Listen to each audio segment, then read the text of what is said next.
안녕하세요. 여러분을 음설한 비밀들 채널을 환영합니다. 오늘은 어둠 속에서 숨겨진 비밀이 있는 집을 이야기해보려 합니다. 이곳은 고요한 밤에 영혼들이 떠도는 곳으로 알려져 있죠. 여러분은 이 집에 들어가 볼 용기가 있나요? 이 집의 이야기는 여러분을 한순간에 사로잡을 것입니다. 이 집은 단순한 집이 아닙니다. 그 안에는 비극적인 사건들과 끔찍한 비밀들이 숨겨져 있습니다. 이야기 속에서 한 여성이 사랑하는 딸을 지키기 위해 벌인 사건은 우리의 마음을 찢어놓을 것입니다. 이 집의 과거는 잊혀지지 않고 그로 인해 영혼들은 여전히 이곳에 머물고 있습니다. 제가 서울에서 가우처로 근무하다 지금으로부터 20년 정도 전의 이야기입니다. 저지 어디인지 말하기 어렵지만 당시 저는 서울에서도 생계형 범죄 폭행들이 잦은 곳에서 근무했습니다. 뭐란 많은 사건들이 있었지만 그중 지금도 잊지 못하는 사건이 있습니다. 그때 비가 오는 날이었고 어찌나 비가 많이 오는지 잠수대교도 물에 잠겼던 날이었죠. 저는 야간 경보를 하고 있었으며 새벽 1시에 다 뜨자 출동해야 되는 사건이 터졌죠. 다른 직원들도 꽤나 긴장한 모습이었으며 대규모 출동이었습니다. 25대나 출동했으니 단독번은 집어도 꽤 두고봐 큰 거라고 생각했습니다. 전장으로 따라 차 안에서 무슨 일이냐고 물어보니 신고자의 신고 내용을 알려주더군요. 일집이 너무 시끄러워서 신고를 했는데 알고 보니까 그 집안에 쑥대밭이 되어있다는 겁니다. 근처에서 손차를 못한 정차들이라서 물을 두드렸는데 주저했던 것을 물이 꽂았고 때는 누르며 한참을 기다렸는데 갑자기 창문이 깨졌다고 합니다. 그런데 깨진 창문 유리에 맞춰있는 빨간색 혈흔을 보거나 창문을 깨고 바로 들어갔죠.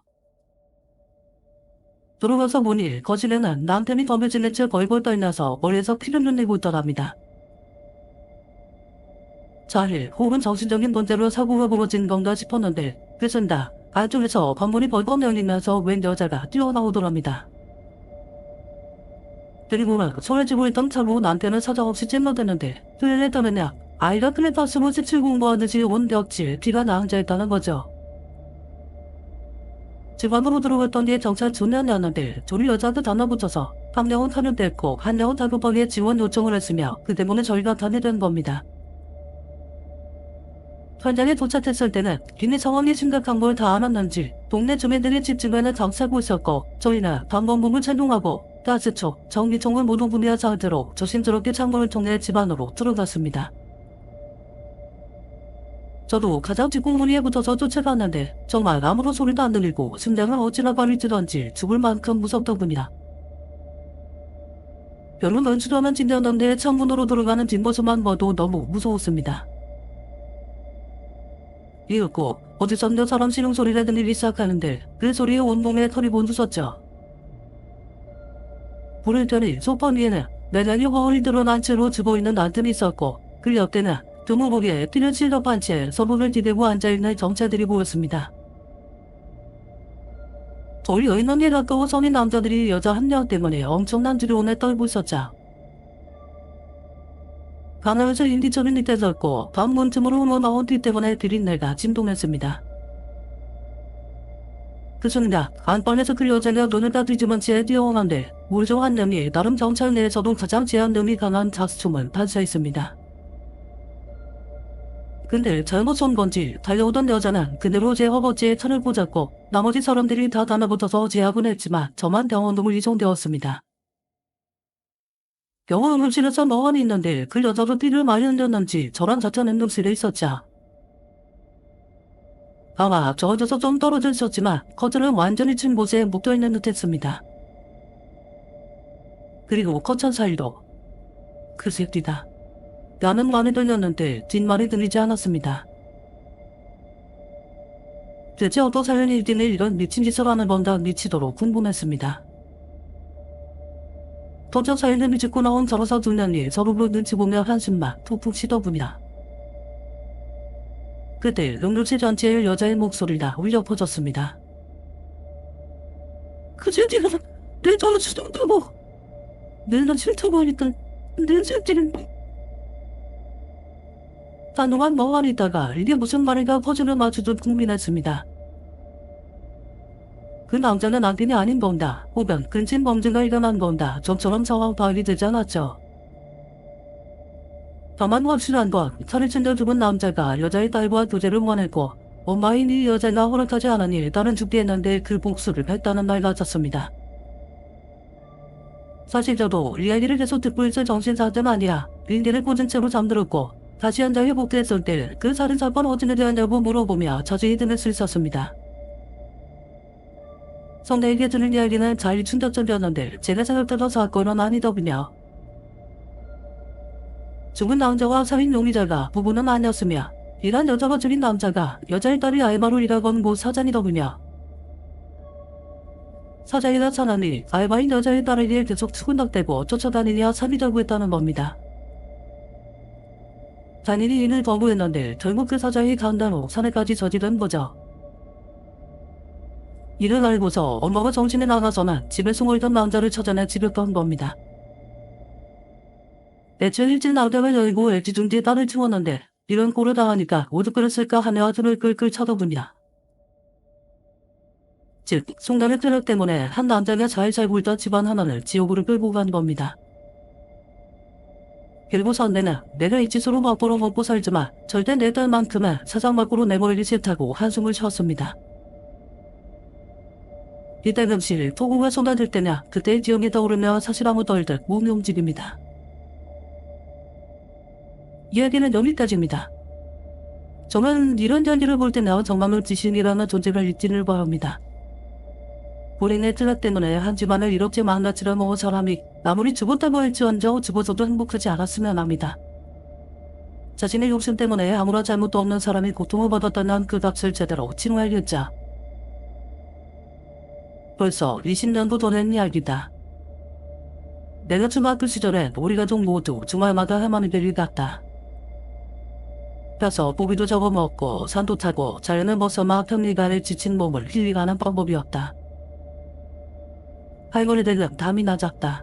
그래서 주방식인 나에게도 그리 크게 느껴지진 않았는데 담벼락 너머에는 작은 집이 한 채 있었다. 그곳에는 내 또래 아이가 은마를 혼자 중얼중얼거리며 마구다고 있었다. 어느 날 나와 동생은 매니를 잡으러 돌아다니다 산에서 그 아이를 만났다. 왠지 음침한 기분에서일까 나는 가뜩이나 낯을 많이 가리는 편이라 그 아이를 지나쳤지만 그 아이는 내게 말을 걸어왔다. 몇 살이냐? 어디서 왔냐? 무엇을 하고 있냐? 꼬치꼬치 묻는 그 아이의 말에 나는 약간 마음이 누그러져 묻는 대로 대답해줬다. 우리는 그 이후 할머니들이 갈 때마다 함께 놀았지만 그 아이는 전혀 즐거워하지 않았던 것 같다. 하루는 내가 숙제할 것을 들고 말을 쌓고 있었는데 옆집 아이가 내게 왔다. 내가 끙끙대는 산수 문제를 그 아이는 거침없이 풀어나갔고 나는 그 아이에게 몇 살인지 그제야 물어봤다. 그 아이는 10살, 나는 9살. 나는 초등학생인데 그 아이는 다음 년들 고등학생이 된다 했다. 나는 시골의 학교는 조금 더 진급이 빠른 줄로만 알고 있었다. 그 아이에게는 아버지가 한 분 계셨는데 어머니는 계시지 않은 듯했다. 그런 걸 묻기도 실례인 것 같아 묻지나 하지만 그 아버지는 저희들이 음침했다. 무엇보다도 그 아이는 아버지를 만나는 날따 멀어붙고 했다. 어느 날 함께 잘 놀다가 돌아가는 길에 그 아이가 내게 말을 걸었다. 이제 아버지가 너 놀지 말래. 왜 갑자기? 그냥 놀지 말래. 나는 공부에 반을 들이대 너네 그런 곳이라고 짐작하고 알겠다고 말했다. 그리고 나도 그 아이도 서로 암묵적으로 피해왔다. 눈이 마주쳐도 못 본 척하고 인사 하나 없이 그렇게 지내왔었다. 그리고 명절날이었다. 할머니가 온 가족 앞에서 옆집 아이 말을 꺼냈다. 옆집 아이가 참 천재요. 그래서 공부도 항상 1등하고 실수해서 학교도 못 다닌다고요. 근데 그 아이가 귀신에 쓰여가지고 딱하지.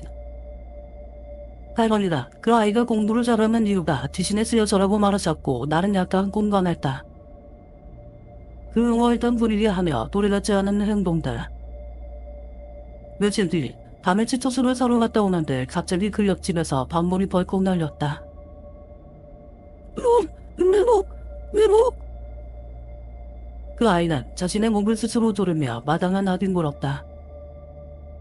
나는 너무 무서워서 마구 뛰어 할머니 댁으로 들어갔다. 할머니는 못 본 척 저를 보며 하셨다. 그리고 그 아이는 보이지 않았고 마을 사람들은 모두 그 아이를 찾아 헤맸다. 며칠 동안 보이지 않던 그 아이는 뒷선 나무에서 목을 내단 채 죽어 있었으며 그런 진서와 엉덩이에서 나온 장기들은 모두 동물의 것이 되어 있었다. 신기한 것은 그 아이가 없어진 지 하루 만에 엄청난 속도로 복귀하였던 수치였다. 그리고 옆집의 아저씨는 홀로 떠나게 되었고 그 집은 흉가가 되었다. 아직도 할머니들이 가게 되냐 그 흉가에서 그 아이가 몸을 조르며 나올 것 같은 지본이 들어 오싹해진다. 이 얘기는 여기까지입니다. 아마 일본의 지역 속에서는 할머니 집 하면은 가장 먼저 떠오르는 지역이 되버렸겠죠. 시골에서 만난 그 친구는 참으로 안타깝기만 하네요. 보통 어린 아이가 지신을 쓰였다고 하면은 이번 성인이 되어 신을 맞은 상황과는 많이 다릅니다.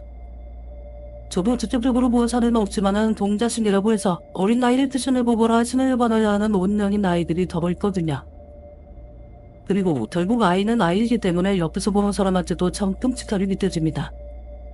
단순히 귀신을 보고 느끼는 것이 아니라 어린 나이에 신을 모셔야 하기 때문인데요.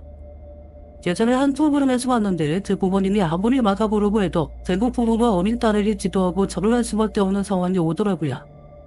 그리고 신이 들어와서 무당처럼 행동하는 아이를 보면서 우는 장면이 지금도 산장합니다. 아마 시골에서 만난 이 친구도 비슷한 상황이 아니었을까 싶습니다.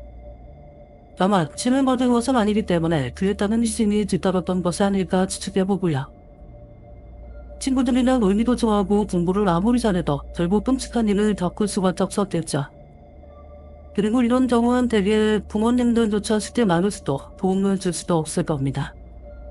그래서 더욱이 마음 아프고 끔찍한 사건이네요. 어머니께서 저를 낳기 전에 겪으신 일입니다.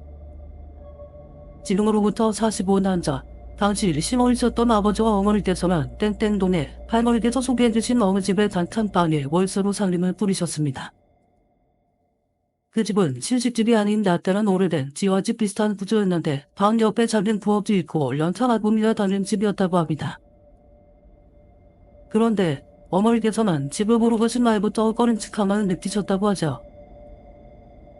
집은 구경하던 도중 혼자 부엌을 구경하러 들어갔는데 검은 옷을 입은 어느 여성이 자신을 쳐다보고 있었다고 합니다.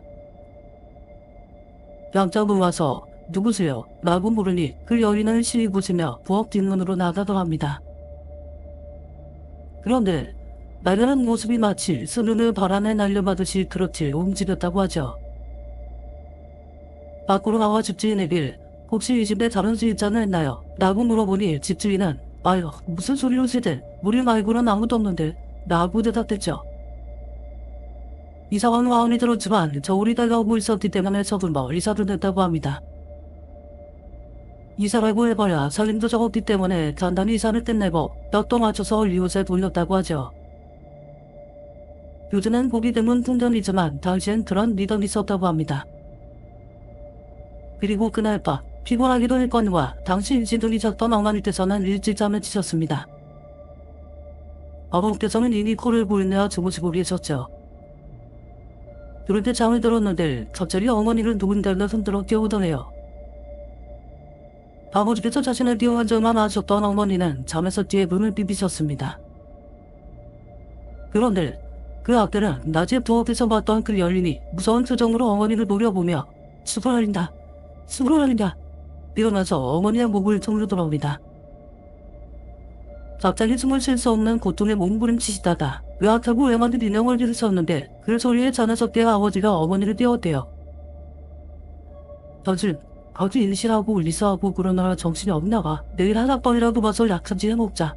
나나서 어머니를 안심시켰죠. 그러나 어머니께서는 쉽게 잠을 이룰 수 없었습니다. 그 여자가 누구일까 궁금했지만 도무지 아는 사람도 아니었고 지연이 없는 사람이었거든요. 꿈에서 본 그 매서운 눈빛을 몸서리를 치시며 그렇게 시어증에서의 첫날 밤을 보내셨습니다. 다음날 시장에 들어 장을 보고 들어오시는데 원하 할머니가 그 집 앞에 서서 미고 계셨대요. 할머니 누구세요? 라고 여쭤봤더니 아니고 방역왕 급히 자리를 뜨셨다는 거죠. 전 이상한 할머니도 다니시네 라고 하시면서 집에 들어가셨고 아버지께서 퇴근 후 전화 식사를 하시고 얼마 안 있어 두 분 다 잠자리에 드셨습니다. 그런데 그날 어머니는 정말 잊지 못할 일어나서는 안 되는 경험을 하시게 됩니다. 잠에 한참 드는 것 같은데 누군가를 옆에서 흐느끼고 있더래요. 그 소리에 잠에서 깨서 옆을 돌아보니 어제라져갔던 그 여인이 피눈물을 흘리며 세상 그보다 더 무서울 수 없는 표정으로 어머니를 노려보고 있더랍니다. 니냐, 내 성을 훔친다. 니냐, 습으로. 그때 또 어머니의 몸을 조르던 그 여인. 어머니는 어제처럼 비명을 지르지 못했고 발급한 마음에 팔을 뻗어 아버지의 옆구리를 꼬집으셨다고 합니다. 장례식 때 아버지가 어머니 쪽을 보니 검은 형체가 어머니의 몸에 올라타서나 한 손으로 어머니의 몸을 조르고 한 손으로 일실한 어머니의 배를 막고 때리고 있더랍니다. 그러지 누구야? 하며 검은 형체의 주먹을 나뉘셨는데 그 형체는 온데간데 없었고 혼자란 어머니만 계셨죠. 그날 어머니는 안타깝게도 화디를 잃으셨습니다. 밤에 병원에 쫓기가 형편도 안 돼요. 주인집 아주머니가 오랫동안 산밥을 가셨다. 할머니를 한 번 불러오셨고 그분의 도움으로 간신히 급한 상황을 면할 수 있었습니다. 그런데 처가리는 잃고 시리에 빠져 있었던 어느 날 갑자기 시골에 계신 외할머니가 연락도 없이 찾아오셨습니다. 내 하도 느낌도 안 좋아. 꿈자리도 지승손해서 단물이한테 갔더니 퍼뜩 가보란가 하며 무슨 일이 있었는지 꼬치꼬치 찡그리셨고 어머니는 그간 있었던 일들을 말씀하셨습니다. 전화와 집집마다 일단 시절도 안 일이 될 거 괜히 걱정을 하실까봐 안 일장하셨는데 외할머니께서 하시는 말씀이 놀라웠습니다. 잠보르가 그러더라. 노집 딸 사는 집에 독한 시집살이 때문에 죽은 그 집 며느리 대신이 붙어있는데 하필이모 그게 네 딸이랑 외손주를 노린다고 두고 나야 어쩌서 없는 일인데 미래가 자주게 생겼다 아일까 뭐랄꼬. 그렇게 걱정을 하시던 중 젊은 외할머니는 할머니를 찾아가 상황을 얘기하셨고 마침 할머니께서 하시는 무단이 있어서 두 분을 집으로 모셨다고 합니다. 무단이 집에 들어서자마자 그 늦가을 서늘한 날씨에 갑자기 식은땀 흘리시더니 집주인 아주머니를 찾으셨습니다. 얘 망할 옆했네야. 이런 망을 이리시나 새들같이 내어줘? 라며 호통을 치시더랍니다. 처음엔 당황하는 것처럼 모르는 척 오히려 역정을 자칭하던 집주인 아주머니는 무당분과 두 할머니의 강한 추궁에 갑자기 모든 것을 질투했대요. 사실 이 집은 집주인이 이 집에 살기 전 다른 가족들이 살았는데 시부모님은 오시고 3대 독자 아들과 그 아내가 살고 있었습니다. 어떤 인내서인지 며느리는 결혼한 지 3년이 지나도 일진이 되지 않았고 가뜩이나 손을 비한 집이라 그 시어머니의 시집살이는 가혹했다고 합니다. 그런데 어느 날 시어머니가 점을 들여서라도 손을 이어가야 한다며 무력단증으로 아들의 고초를 들이자 했고 그렇게 한 집에 다른 여인이 들어와 살게 된 지리한 삶이 시작되었다는 거죠. 처음에 싫다던 남편도 자주 그 여인의 단에 들락나가 뛰고 그 여인은 임신을 하게 됩니다. 며느리의 시집살이는 더욱 가혹해졌으며 두 어느 주말을 새로 들어온 여인의 수발까지 도맡아 했다고 합니다. 그러던 어느 날 그 며느리가 그 심정을 이기지 못하고 자던 방에서 스스로 운문에들어 자살을 했다는 겁니다. 그런데 며느리가 죽은 뒤 그 집에선 이상한 일들이 끊이지 않았다고 하죠. 그 집 시어머니는 덕마다 무언가에 놀라고 쫓기고 새로 들어온 여인도 악몽을 일삼았다고 합니다. 그 큰 집을 헐벗이 내어놓고 그러니 그 가족은 집을 떠났으며 현재 주인집 아주머니네가 들어왔다는 거죠. 그런데 주인집 아주머니한테는 이상한 일들이 없었고 되려 그 큰 집을 살이 샀으니 좋았다고 합니다. 그렇게 새로 왔는데 우리 부모님이 들어오신 거였죠. 무단아, 야일 옆였네야. 며느리 한이 덕치덕치 듣은 방구석에 임시하시던 내는 세상가지도 다닐 제정신이야? 라며 호통을 치고 결국 옮겨 그 당을 나왔다고 합니다. 무당분의 말을 따르며 그 한이 가득 찬 며느리의 원기가 임신한 어머니를 시샘하여 결국 뱃속의 한이가 그리 되었다고 하더래요. 집주인네는 임신한 여인도 없고 하니 그날 잊고지를 않았고 그 방에 사람도 살지 않아서 아무 일이 없었다는 거죠. 부모님들은 잠시 할머니네 들어가 살며 집을 알아보셨고 집주인도 처음엔 안 된다고 하다가 보증금을 내어주었죠. 그러길 다시 이삿짐을 사러 한 날 잔잔히 주막도에 나타났던 할머니가 또 집을 훔쳐보더니 어머니를 보자마자 도망쳤다고 합니다. 의아해하던 그때 잔잔히 얼굴을 텄던 옆집에 사는 비슷한 또래의 아주머니가 와서는 어머니에게 그러더랍니다. 저 할머니 있잖아요. 저 할머니가 바로 요미 전에 살던 그 시어머니였대요. 집 이사가고 남편은 독살마다 죽고 아들도 시름시름 앓다가 죽고 새로 들인 여자도 유산하고 집을 나가고 지금은 다음 안에서 저쪽 어디서 혼자 살고 있다는데 여기는 왜 올지 몰라. 양심이 있으면 뭐 보지. 어머니는 자신이 지은 죄 때문에 원기가 된 나들이에게 사죄라도 하러 온 건가 했답니다. 그렇게 이사도 나고 어느 날 그 무당분께 찾아난 일이 있었는데 어머니가 그 할머니 이야기를 꺼냈답니다. 갑자기 놀라운 표정을 짓던 그 무당분은 어머니와 함께 그 집에 찾아갔대요. 그리고 집주인에게 아내를 구해서 집 이곳저곳을 다시 살펴봤는데 부모님께서 지구하던 방의 주춧돌 근처를 파보았더니 태진 비단 주머니 하나가 나왔답니다. 그래서 그 안을 열어보니 부적이 있었고 다시 또 그 방의 젓가락을 보니 잘 보이지도 않는 곳에 부적이 여기저기 붙어있었죠. 그 부적을 보더니 망할 할만 무고 스무 써왔구만. 그러니 그 며느리가 한동문 풀고 여기 남아 복지만 잔뜩 품었지. 그리고 집주인을 설득해서 제작을 정성껏 차려주고 진심으로 면목을 띄워주라고 말했습니다.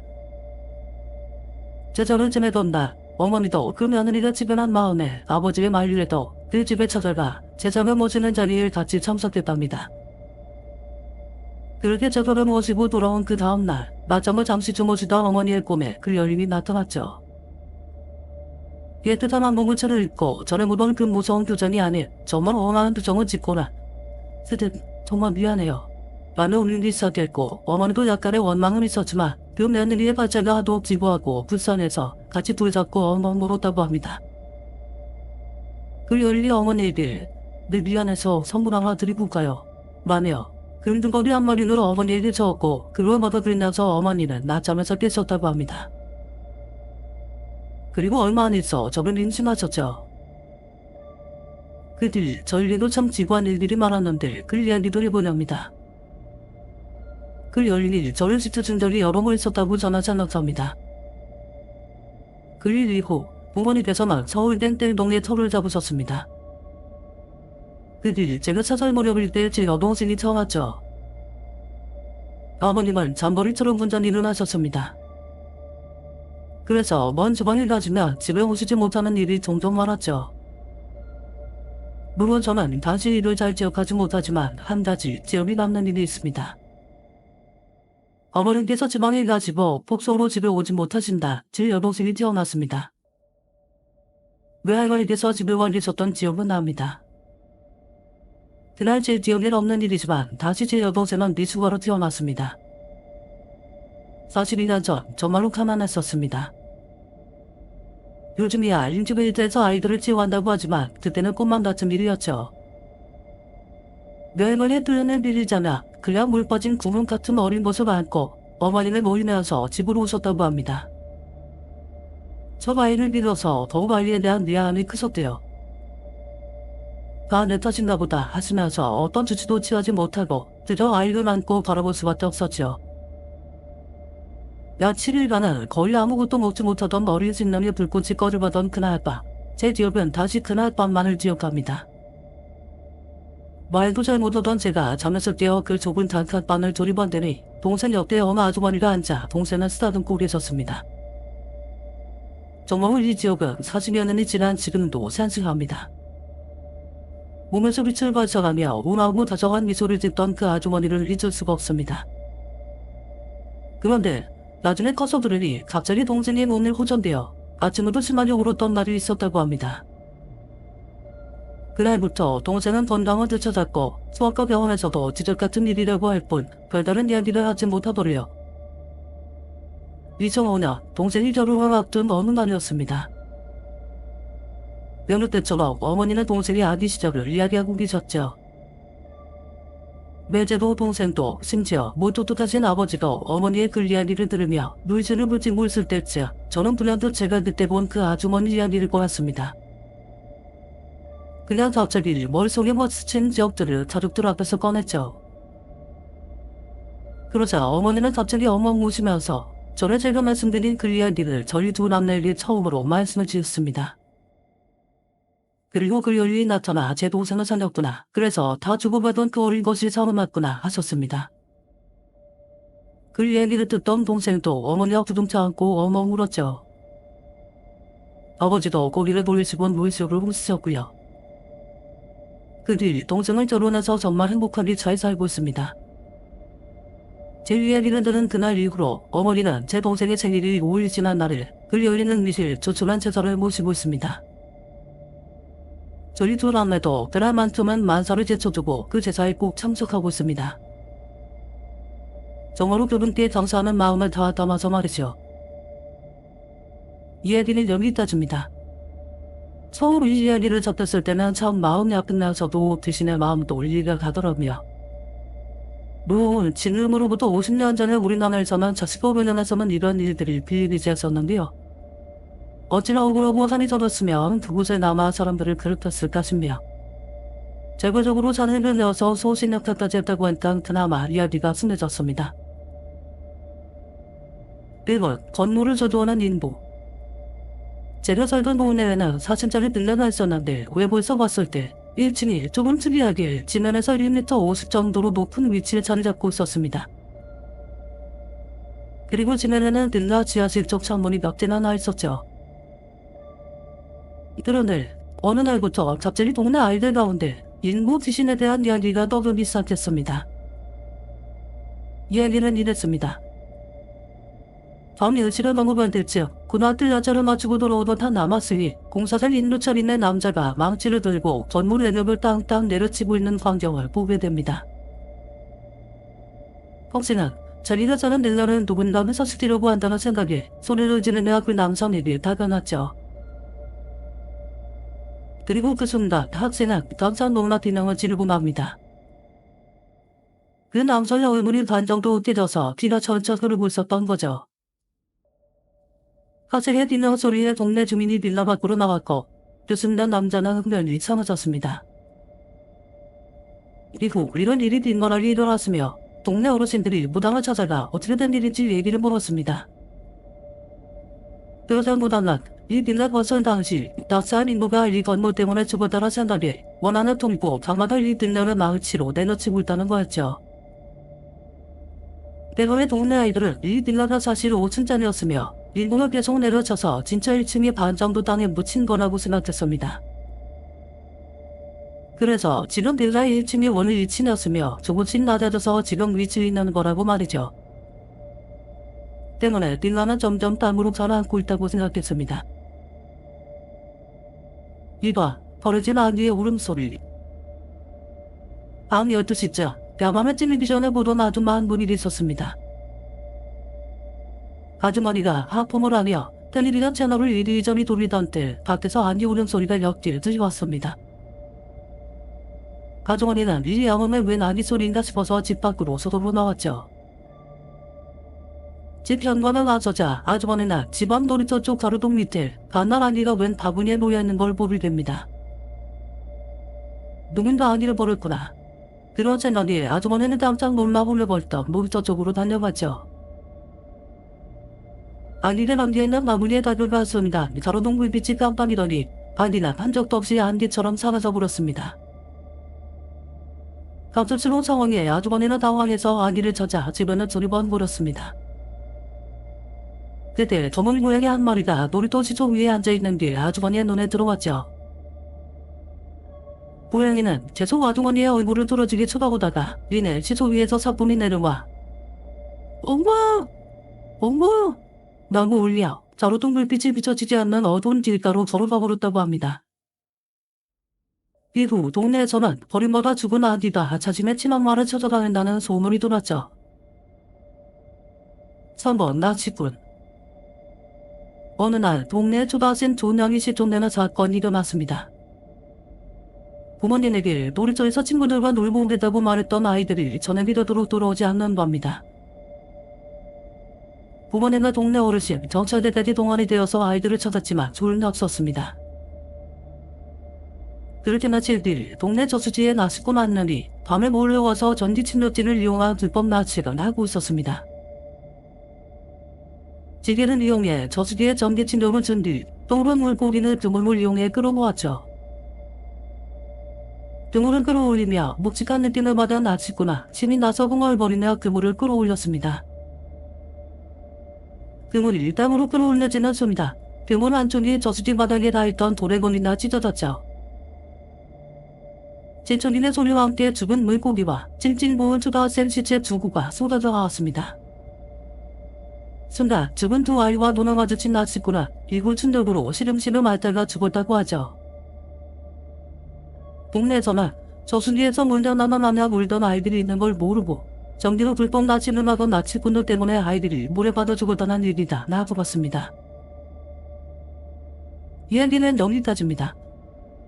사실 동네 괴담이라는 거로 엄청 능력해지거나 누구나 아는 괴담으로 발전되지는 않습니다. 말 그대로 동네 사람들 사이에서 입과 입으로 전해지는 경우가 많거든요. 물론 너무 연약하고 무서운 경우 각종 미디어나 커뮤니티로 퍼져나가는 경우도 있습니다. 예전에 이야기 속으로라고 하는 프로그램에 저희 동네가 나온 적이 있습니다. 저는 동네로 넘어가라 거기에 버려진 건물이 하나 있었는데 가마가 우는 소리가 들리거나 사람 목소리가 들린다고 동네에서 소문이 났던 거죠.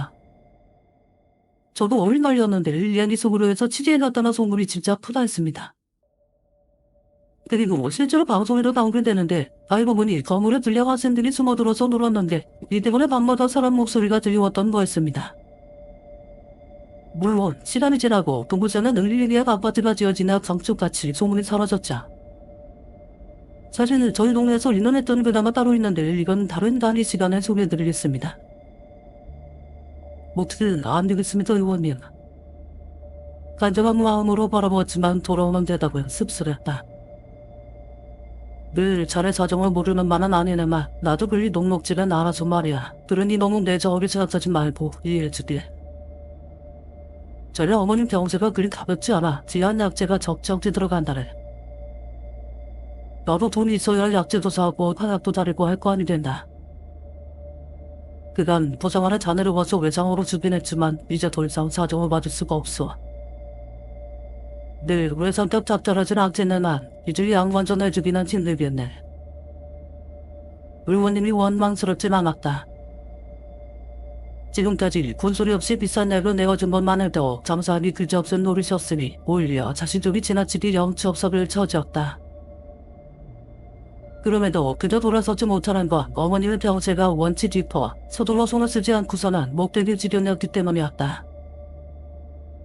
의원님, 제가 이렇게 부탁드립니다. 어머니들이 잠도 못 주무시고 힘들어하십니다. 그러니까 한 번만 다만 한 층이라도 내어주실 수 없겠습니까? 돈은 제가 무슨 짓을 해서라도 마련해 오겠습니다. 허허, 자, 들 때까지 원하니까 내 4년 도리로 2첩 내어주겠네. 하지만 일이 정말 마지막이야. 눈물까지 늘썩이며 한동안 고개를 조아리며 감사를 표하고 내어주시면 야들 받아 나왔다. 고개나 흘리스라 약을 수중하게 품에 안고 집으로 가고 있자니 멀리서 다급한 목소리가 들려왔다. 우와, 잠깐만 기다려봐. 동갑내기 친호 호정이가 당장이라도 술을 들 듯한 몰골로 내게 다른 집 저오고 있었다. 무슨 일이야? 마발이라서 어머니들 약 달아드리는데. 가까이 다가온 호정이는 방해가 툭 튀어나온 모습을 한 채 잠시 숨을 골았다. 올해부터 얄팍한 친구였지만 요즘 들어서는 꼭 살이 쥐어짜내진 양 만나가고 있었다. 루아, 돈 필요하지? 바짝우짜 던져진 물에 난 다set함에 대답했다. 그럼 오늘도 당장 어머니 약값 필요한 지금이었어. 왜? 어디 대처는 품꾼이라도 있는 거야? 호정이는 짐짓 불안한 얼굴로 사방을 둘러보더니 은근하게 말했다. 야, 이따가 해나무 가면은 마을 장성 아래로 나와. 뽑이나 누구한테도 말하면 안 된다. 누구한테는 제가 후더나 자리를 피하는 호정이를 보며 조금 놀라했지만 지금 당장은 어머님 약이 먼저였다. 약을 드시고 모처럼 편의점 드신 어머님 곁을 잠시 지치고 있자니 틈새 해가 떨어져 나왔다. 역시 돈이 필요하다. 이제 양없이는 잠들지 못하지만 어머님을 위해서라도 반드시 돈을 불려야 된다. 그것도 아주 많이. 발부를 다지며 정층 아래로 가자 호정이가 나와서 기다리고 있었다. 너, 이 일에 대해서는 절대 함구해야 돼. 바로 들어? 너는 나만 알고 있는 거야. 이걸 잘 되면 우리 둘 다 큰 돈 만들 수 있어. 너희 어머니 내가 정도가 아니라 큰 공물에서 명인점을 모셔올 수 있는 거야. 호정이는 그렇게 말하며 나를 들고 길선을 몰랐다. 없다 산길이 같지만 달빛이 밝았기에 길이 나쁘진 않았다. 무슨 일이길래 이 5번집에 사면 몰라? 다음 짐승이라도 잡으러 가는 거야? 호정이는 대답 대신 크게 손을 들이쉬보라는 사연을 며칠 전에 이상한 장사꾼만화를 만났어. 그 사람이 말하길 네 산에 길란 약초가 싹터있으니 들고 잘 치워서 채우라는 거야. 큰 돈을 주겠다면서 말이야. 그 장사꾼이 일러준 데 가서 그 귀한 약초 치운 뒤 셔tin한데 나오자한 벅차. 그래서 네 도움이 필요해. 우리 둘이 힘을 합쳐가지고 그 약초를 잘 치워내는 거지. 약초?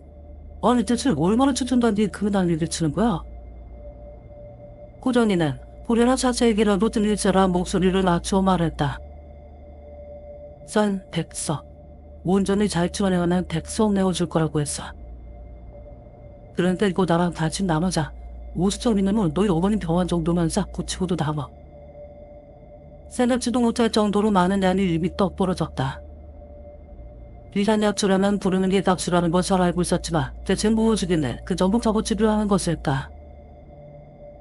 그럼 약초라는 게 4-3년도 되는 거야? 치용자는 것도 뭐고? 호정이는 다시금 주변을 살핀 뒤 내려 말해. 4,000달러가 아니야. 훨씬 지하지. 마침내 도착한 그곳은 개울역 벌레가 가득한 곳이었다. 습하고 해가 들지 않아 약초보다는 이끼가 잔뜩 자랄 법한 그곳에 기묘한 풀 하나가 나 있었다. 5가지로 갈라진 잎이 쭉쭉 뻗어있고 그 사이에 검붉은 열매가 달려있다. 혈사. 이게 혈산이라고 했어. 죽을 사람도 살릴 정도로 귀하지 귀한 영양이야. 저 검붉은 열매가 완전 새빨갛게 지나 다 자란 거래. 그리고 이게 뭘 먹고 자라나냐? 호정이는 뒷줌에서 작은 털 하나를 꺼내어 손바닥 한쪽에 1cm를 내었다. 이미 몇 번이나 짓을 했는지 호정이의 손바닥은 잡조를 쌓일 상처에 딱지조차 들어앉지 못하고 있었다. 이게 무슨... 내가 말할 새도 없이 호정이의 손바닥에서 흘러나간 피를 혈섬에 흘려넣고 있었다. 마치 마른 쟤가 물들을 빨아먹듯 피를 치아 혈섬의 열매가 한층 더 붉게 물들어갔다. 이게 이렇게 치우는 거야. 어떻게든 나 혼자 해보려고 했는데 한력으로는 턱도 없어. 짐승티는 절대 안 들고 무조건 사람 치려야만 된대. 그러니까 너랑 나랑 번갈아 가면서 이 놈목을 치도치자. 알겠지? 쌀 백석이야 백석. 목숨값도 300석이 고장이라는데 그깟 피 조금의 백석이라니 수지 않는 장사 아냐? 신주 말고 수지 부모 그딴 몬쳐서 생각은 하지도 말고. 어머니 병에 나오셔야 그 2번 먹어갈 거 아냐. 안 그래?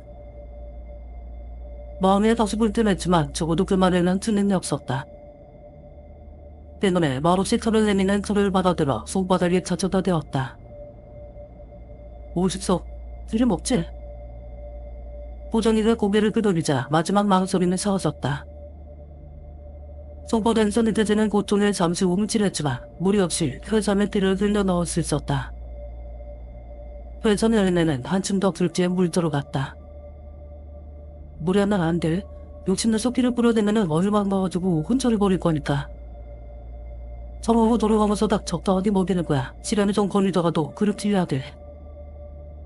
다른 사람들은 못 믿어. 그러니까 우리 둘이 천천히 공을 들여보자. 비밀은 꼭 지켜야 돼. 이거 그럴 일은 없겠지만 절대 대신하면 안 돼. 알겠지? 호정이의 말을 떠올리며 혈삼의 피를 흘려 넣었다. 우로로 녀석질. 벌써 3번째 피질이었지만 혈산 열매가 있는 데는 한참 남은 것처럼 보였다. 병제가 나날이 안 좋아지는 어머님 생각에 머리가 어진해질 때까지 피를 흘려 넣고나 비틀비틀 산을 내려왔다. 시간이 부족했다. 이제 와서 어디서 보면 용통할 수도 양을 구해올 수도 없었으니 자네 오수정이 아니라 오른손이라도 어머님 돌아가신 뒤라 난 그게다 무슨 수는 있었다. 이제는 마주쳐 있고 그저 숨을 헛돌이나 누워 계시는 어머님 생각에 마음이 조급해졌다. 피가 필요하다. 돈이 필요하다. 그것도 아니라 난 약이라도. 야, 그 정은 분명 죽은 사람도 살리는 연한이라고 했다. 그걸 하나 어머님을 구할 수 있지 않아 했다. 모르긴 해도 그 정도 연약이라나 잘 다름없기만 해도 그깟 병사 따위는 점제 떨쳐낼 뒤에 봄당했다. 요즘 같아서 당장이라도 그이가 잠을 재우고 싶었지만 그래도 차마 오전이를 대신할 수가 없었다. 착잡한 마음으로 집으로 돌아오니 왠지 집안이 소란스러웠다. 이보길 재웅이 이 시간에 어딜 갔다 오겠다. 지금 어머님이 큰일이래. 내가 얼굴은 무서웠으니 어서 들어가 보게.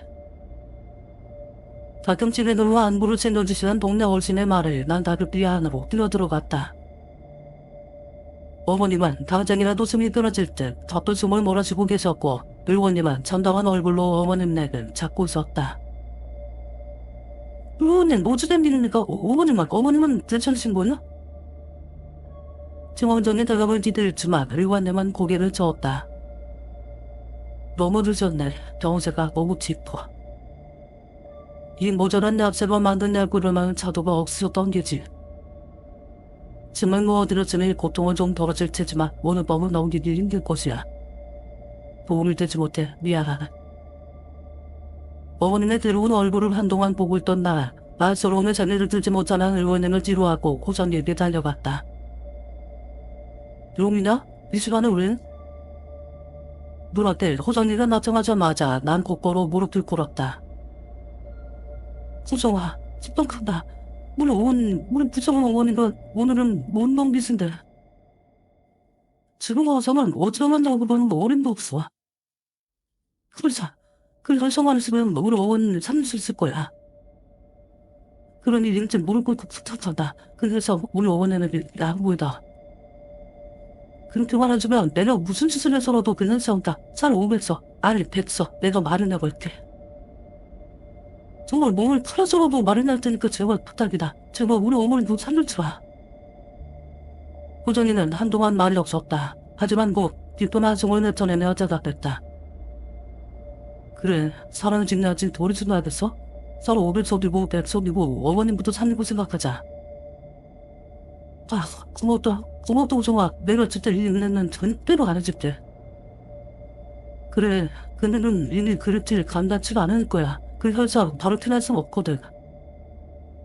그 자우사치가 말할 일을 설된 날sam은 독이나 다름없대. 이러나 저러나 필요도 필요해. 봐주마 하네 말이야. 난 가만히 손바닥을 내려다봤다. 발진인으로부터 상체에서만 옅은 피가 새어나오고 있었다. 호정아, 가자. 같이 가자. 그리고 부탁하라고 할게. 회장 앞에 서서 호정이가 양커피를 넣는 모습을 바라보았다. 여전히 여인은 거물근색으로 아직 한참 피가 고프 못 같았다. 어디로 온지 관자머리를 짚으며 손을 거둔 호정에게 말했다. 무슨 일이 있어도 나 말이 안 돼. 내려서로서 피를 잘 먹일 수 있도록 해야 돼. 여인은 읽으면 그 일을 사서면 데다가 어머니께 가져다 드려. 난 신경 쓰지 말고. 알겠지? 호정이는 내치지 않는 얼굴로 고개를 끄덕였다. 오른손에 단단해진 칼을 손바닥 대신 손목 딥슬이 타고 들었다. 호정아 오듯 흘러나오는 빛을 뒤에 혈산 열매의 붉은 지가 빨리 선명해지기 시작했다. 용아, 정신 차려. 절대 정신 놓지 마. 겨울을 외치며 호정이의 말을 또 목이 슬슬 말이 듣지 않았다. 무너지도 쓰러지는 와중에도 혈산을 향한 손은 거둘 수 없었다. 조금만, 아주 조금만 더. 마침내 머리랑이 붉은색으로 차오른 혈산 열매를 보자마자 호정이가 달려와 마른 천으로 내 손목을 감쌌다. 됐어. 해냈어. 저거 보이지? 이제 괜찮아. 그런데 정신 바짝 잡고 있어. 온 세상이 빙글빙글 돌고 입안은 바싹 타들어갔다. 뜨겁게 달군 쇠꼬챙이를 잘기째 살리에 스쳐나온 듯이 가슴이 쏟아졌다. 도영에도 혈산이 이거다란 사실, 어머니를 살릴 수 있다는 사실 하나만으로도 마음이 평온해졌다. 정성들을 가은에 집은 호전이는 거의 탈동하란 살상 뿌리를 티내어 내게 보여주었다. 마치 사람이 허자만한 듯한 고혹적인 자태의 붉은 뿌리. 그 신묘한 모습에 호정은 잠시간 넋을 잃듯 눈빛이 능봉해졌다. 호정아, 우리 어머니. 갈시는 내쫓는 내 말을 호정이는 퍼뜩 정신을 차렸다. 그래, 알겠어. 내가 가져가서 너 어머니께 다뤄드릴게. 그런데 넌 말처하고 몸 좀 씻어봐. 네가 죽으면 어머니는 얼마나 슬퍼하시겠어. 그러니까 저한테 죽지 말고 정신 똑똑히 차려. 알겠지? 금방 다시 돌아올게. 말듯이 산을 뛰어내려가는 호정이의 뒷모습으로 보며 차분하게 숨을 골랐다.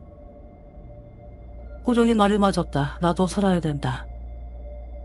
내가 살아서 다 나아진 어머님 호강도 시켜드리고 호정이한테 은혜도 갚고 또 의원님께 빚진 것도 갚아야 한다.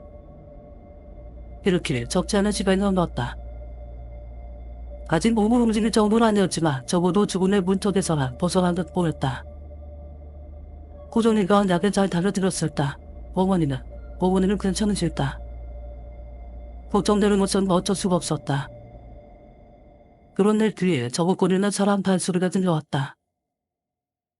몸을 일으켜 부르다가 다른 힘이 들어가지 않아 경찰 포기하거나 누운 채로 말했다. 호정이냐? 어머님은 괜찮으셔? 하지만 들려온 대답은 호정이의 목소리가 아니라 음습하고도 딱딱한 목소리였다. 사람은 잘못 보신 대로 보냐. 전 그 호정이나 처남이 아닙니다. 그다 지나가던 장사치죠. 진격대 고개를 돌려보니 그 호자는 진해한 도로린을 쓴 사람이 서 있었다. 어째 몸 상태가 좋지 않으신 듯한데 혹 이것 때문에 그릴 때준 겁니까? 장사치는 통에서 무언가를 꺼내들었다. 저 여사, 호정이가 어머님께 다른 데를 써야 할 그 현사. 대체 왜 저 장사치가 저걸 들고 있는 걸까? 조금 전에 산을 다르게 내려오다 청년에게 잤습니다. 저의 대쪽으로 어부로 쏘졌죠. 그이가 호정이란 청년입니다. 이상하구냐. 마치 도망치듯이 다급하게 어울 받아들고라 그런 마음으로 서겠다고 하던데. 장사꾼의 말에 하늘이 무너지는 느낌이었다. 호정이가 대신에 전혀 생각지도 못했다. 호정이가 약속을 어기고 자자치 리허성을 팔아버린 뒤 도망쳐버린 거였다. 배신을 당했다는 사실, 이용당했다는 괴로움보다는 어머니의 아내가 걱정되었다. 부탁드립니다. 그 여성은 제가 목숨을 걸고 키워낸 연아듭니다. 그러니 제발 그걸 저희 어머님이 드실 수 있도록 해주십시오. 근데 없으면 저희 어머님은 오늘을 넘기지 못하실 겁니다. 하지만 저자치는 고개를 저었다. 대략 무슨 일이 있었는지는 알겠지만 제가 먼 뒤 장사치인 줄아 도저드릴 수는 없습니다. 마침 제가 사상시한시 조금 있으니 이걸 표현해 주시겠다고 약속하신다면 어머님은 겸이 나오실 때입니다. 대략은 고민 없이 튀어나왔다. 잘했습니다. 모든 하시니까 저거 어머님을 풀어주십시오. 저작꾼은 만족스럽다는 듯 웃으며 작은 씨앗을 꺼내들었다. 이 씨앗을 삼키십시오. 그럼 이 현상 씨앗이 당신의 몸속에서 뿌리를 내리고 당신의 피를 전부 빨아내어 꼭보우리를 치울 것입니다. 저는 거기서 씨앗을 받아들 테고 씨앗들에 마친 설사만 다시금 새로운 피를 먹여 재배하는 거지요. 저에게 씨앗들과 새 현상들이 생기는 셈이고 당신의 목숨을 바쳐 어머니를 구해드리는 셈이죠. 그리하시겠습니까? 제가 문치로 없었다. 집시 입을 크게 벌리거나 자사치란 내 목구멍에 철상 씨앗을 밀어넣기를 기다렸다. 거친 철상 씨앗을 삼킨 그 순간 가슴을 찔리는 고통이 찾아왔다. 피를 투어를 꽁쳐대고 있던 그때 호정이의 목소리가 들려왔다. 용아, 괜찮아? 오늘 저번 어머니께 잘 다뤄드렸어. 드시자마자 경제 정신 차리시고 건강해지셨어. 널 보고 싶었으니까 어서 정신 차려 어머님 데려가야지 우리는. 호정이, 역시 호정이는 배신을 하지 않았다. 저 자체가 내밀었던 선성 역시 내가 채워낸 것이 아닌 다른 것임이 분명했다. 어머님도 건강해지셨다니 눈물이 날 지경이었다. 하지만 그렇던가 정사치의 말은 무엇이었을까? 약속과 다르지 않습니까? 좋은 것을 초대는데 볼 것만 의거에서만 다른 데서 오린 겁니까? 고정을 드디어 저사치를 봤는지 훔친 논란을 뜯어냈다. 서로 부족 설날될 거 아닙니까? 우리 중화가중화 사람 목숨보다 더 어딨습니까? 아니 그 전에 우리도 왜 이런 건지 말씀 좀 해보세요. 뭔가 오지는 겁니까?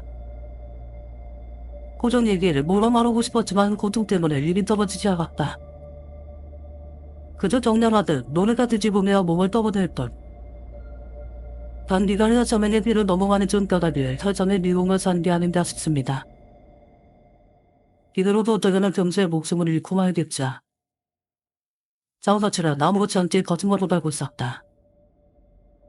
이건 혈전의 저주 따위가 아니다. 장사치가 내리에 머민 혈전 시야 때문 났다.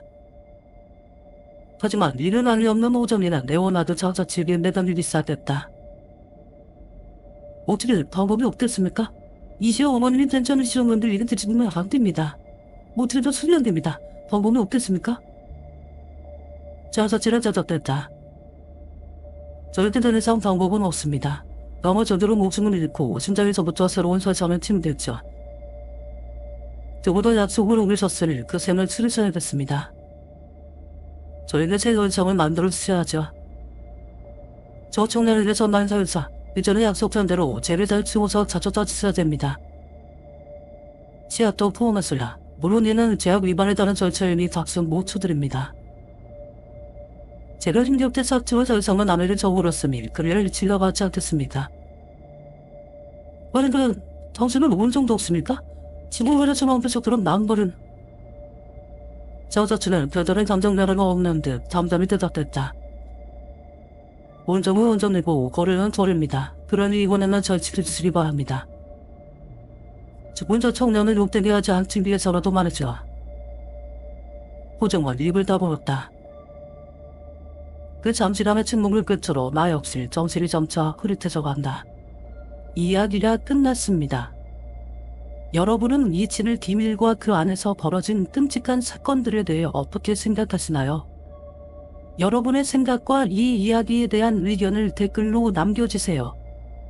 이 영상이 마음에 드셨다면 음산한 비밀들 채널을 구독하고 좋아요 버튼을 눌러주세요.